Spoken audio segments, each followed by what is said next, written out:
Hi everyone, welcome back to another tutorial video.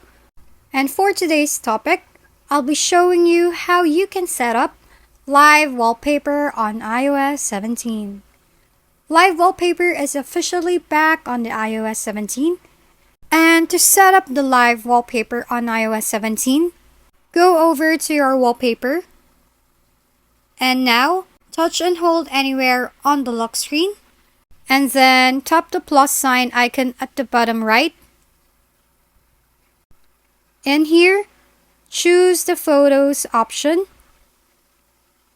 And then tap the albums at the top part of the screen.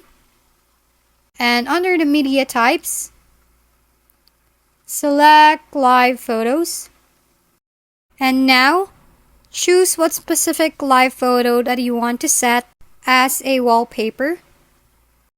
Note that live wallpaper feature only works to live photos.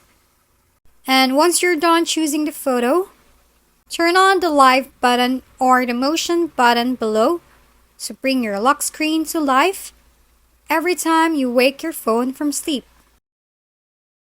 And after that, tap the Add button located at the top right to save your live wallpaper.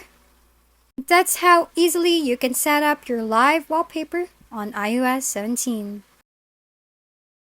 If you found this video helpful, please like and subscribe. If you have any questions, drop them below, and we'll see you on the next video.